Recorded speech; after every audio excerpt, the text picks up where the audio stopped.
अस्सलाम वालेकुम dear students, मेरा नाम है हसन रज़ा और आप कर रहे हैं क्लास 9th की फ़िज़िक्स। डियर स्टूडेंट्स, हमने अपनी प्रीवियस क्लास में एनर्जी को समझा, उसकी टाइप्स को समझा, काइनेटिक एनर्जी होती क्या है, कौन सी एनर्जी है, मोशन की वजह से, उसका फार्मूला समझा और फिर फार्मूले के साथ एक छोटी सी एग्जांपल समझी और देखा कि काइनेटिक एनर्जी दो फैक्टर्स पर डिपेंड करती है। दूसरी टाइप हमने क्या पढ़ी थी एनर्जी की, that was the potential energy. Potential word मिलता जुलता है पोजीशन की वजह से, तो यस, पोटेंशियल एनर्जी को डिफाइन किया जाता है energy due to the position of the body. एक बॉडी में उसकी पोजीशन की वजह से energy stored due to the position of body is called as potential energy. तो एक ऑब्जेक्ट में उसकी पोजीशन की वजह से जो एनर्जी स्टोर हो वो पोटेंशियल एनर्जी। मैं बार बार पोजीशन पे फोकस कर रहा हूँ, क्या मतलब है इसका? एक मिसाल देता हूँ आपको बड़ी कॉमन सी। सपोज कर लीजिए कि ये मार्कर सरफेस ऑफ अर्थ पे रखा हुआ है। इस वक्त इस बेजान मार्कर में कोई एनर्जी स्टोर नहीं है, लेकिन अगर मैं इस पर काम करूँ, इसे अगेंस्ट द ग्रेविटी लिफ्ट करूं, अब मैं इसे किसी खास हाइट पर ले गया हूं। अब डियर स्टूडेंट्स, मेरे काम करने की वजह से इसमें एक एनर्जी स्टोर है। ये एनर्जी अर्थ से इसे उठाए जाने की वजह से इसमें स्टोर है। अर्थ से इससे इसके चेंज इन पोजीशन की वजह से इसमें स्टोर किया गया। तो ये कौन सी पोटेंशियल एनर्जी हुई? ये ग्रेविटेशनल पोटेंशियल एनर्जी हुई। तो इसी तरह पोटेंशियल एनर्जी की कुछ टाइप्स हैं। तो चलिए मैं चंद सीधा सी टाइप्स आपके सामने रखता हूं। एक तो मैंने भी आपको बातों बातों में बता दी, gravitational potential energy, PE is short form of potential energy. आमतौर पर इसको यूं ही लिखा जाता है। ग्रेविटी में पोजीशन के चेंज होने की वजह से जो एनर्जी इसमें स्टोर हो रही है वो ग्रेविटेशनल पोटेंशियल एनर्जी है। एक है इलास्टिक पोटेंशियल एनर्जी। आप स्टूडेंट्स अक्सर एक काम क्लास में करते हैं, रबर के टुकड़े करके छोटे छोटे, वो जो इलास्टिक का रबर बैंड होता है उसमें फंसाते हैं, खींच के जोर से अपने दोस्त को मारते हैं। तो वो जो आप रबर को खींचने पर उसकी पोजीशन की वजह से उसमें एनर्जी स्टोर करवाते हैं, that is the elastic potential energy. वो उस रबर की इलास्टिक डिफॉर्मेशन की वजह से उसमें स्टोर होती है, तो that is the elastic potential energy. इसी तरह से एक और एनर्जी है, that is chemical potential energy. Dear students, ये वही केमिकल पोटेंशियल एनर्जी है जो खुराक की सूरत में, खाना खाने की सूरत में आपके और मेरे अंदर स्टोर होती है। या जब आप कोई लकड़ी का टुकड़ा या प्लास्टिक या कागज़ जलाते हैं तो उसके केमिकल्स, बॉन्ड्स में स्टोर हुई हुई एनर्जी हीट की सूरत में निकलती है, तो that is the chemical potential energy. Nuclear energy भी पोटेंशियल एनर्जी की ही एक टाइप है। जब एक न्यूक्लियर रिएक्शन होता है तो न्यूक्लियस में छुपी हुई एनर्जी न्यूक्लियस के टूटने पर निकलती है। वर्ल्ड वॉर में हिरोशिमा और नागासाकी पर जो बहुत वसी और अरीज पैमाने पर तबाही की गई थी, जिस बम के ज़रिए की गई थी, that was the nuclear bomb. तो उस न्यूक्लियर बॉम्ब में होने वाले न्यूक्लियर रिएक्शन यानी न्यूक्लियस के टूटने से एनर्जी निकली थी, दैट वाज न्यूक्लियर एनर्जी। वो भी पोटेंशियल एनर्जी की ही एक टाइप है। तो डियर स्टूडेंट्स, पोटेंशियल एनर्जी तो हमने समझ ली क्या है, एक पोजीशन की वजह से है। हम इस चैप्टर में जिस पर ज़्यादा फोकस करने वाले हैं अपने स्मार्ट सिलेबस में, that is gravitational potential energy. तो चलिए फिर ग्रेविटेशनल पोटेंशियल एनर्जी को कैलकुलेट करते हैं, इसका एक फार्मूला बनाते हैं। ग्रेविटेशनल पोटेंशियल एनर्जी कितनी एक बॉडी में स्टोर होती है? डियर स्टूडेंट्स, मान लीजिए कि ये है सरफेस ऑफ अर्थ, ऑब्जेक्ट पड़ा हुआ है अर्थ की सरफेस पर। चूंकि अर्थ की सरफेस पर है तो लिहाजा इसमें कोई एनर्जी स्टोर नहीं है, क्योंकि इसकी पोजीशन चेंज ही नहीं हुई अर्थ के लिहाज से। लेकिन अगर आपने अब सोच ही लिया कि इसमें एनर्जी स्टोर करवानी है, तो now you are lifting it. आप इसे लिफ्ट करके एक खास हाइट तक ले आए हैं। This is the height h। Dear students, आपने इसको लिफ्ट करने के लिए कितना काम किया? आप जानते हैं work is equal to force into displacement, और जो काम आपने किया वही कन्वर्ट हुआ इसकी पोटेंशियल एनर्जी में। ई भी कह सकते हैं, इसी को पोटेंशियल एनर्जी पी भी लिखा जा सकता है। तो परेशान नहीं होना, दोनों नोटेशन है। तो मैं ये लिख सकता हूं कि E potential energy can be written as F into D. ये स्टूडेंट्स, आपने इसको लिफ्ट करने के लिए कितनी फोर्स लगाई? इसको यूनिफॉर्म वेलोसिटी से लिफ्ट करने के लिए आप इस पर इसके वेट के इक्वल फोर्स लगाएंगे, और वेट के इक्वल लगाई जाने वाली फोर्स mg होती है माय डियर स्टूडेंट्स। तो फिर मैं ये लिख सकता हूं f की जगह पर mg कितने डिस्प्लेसमेंट तक लेके गए? h तक। आपकी आसानी के लिए यहां पे मेंशन कर देता हूं, f की जगह पर mg पुट किया, डिस्प्लेसमेंट कितना हाइट लिफ्ट किया? h तक। तो हमारे पास फॉर्मूला आ जाएगा पोटेंशियल एनर्जी के लिए mgh। राइट डियर स्टूडेंट्स, तो potential energy is always defined as mgh।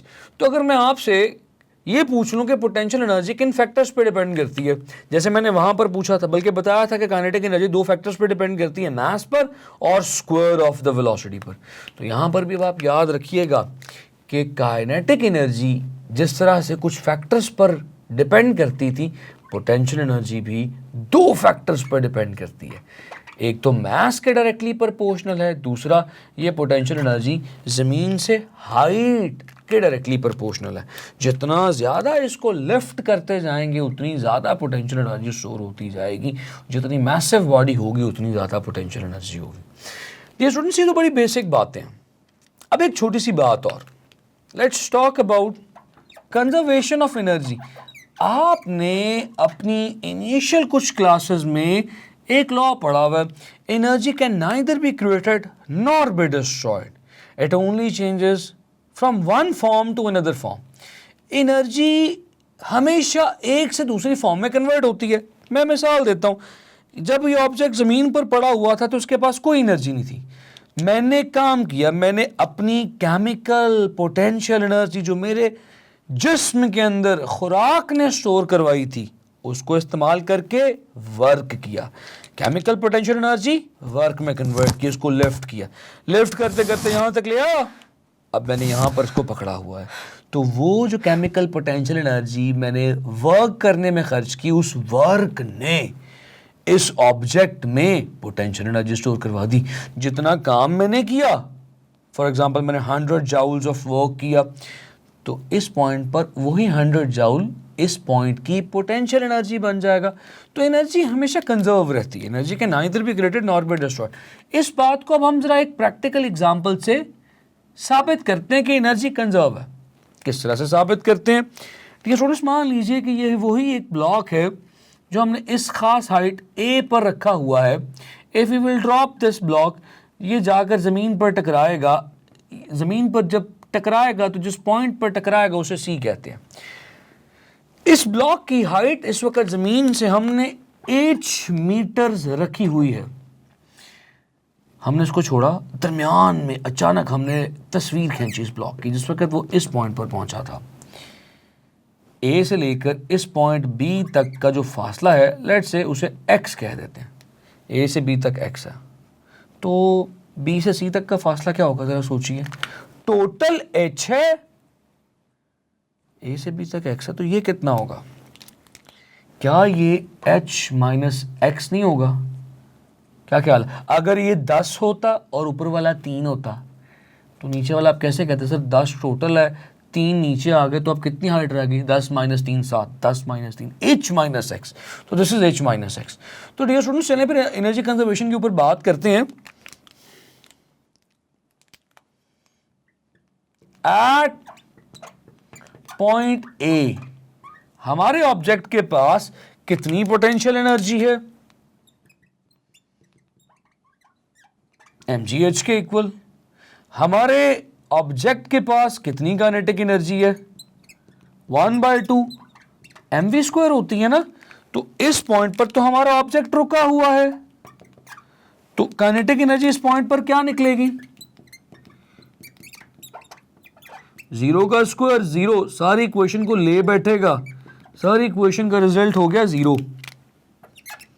Kinetic energy 0, potential energy mgh। तो पॉइंट ए पर टोटल एनर्जी क्या निकलेगी,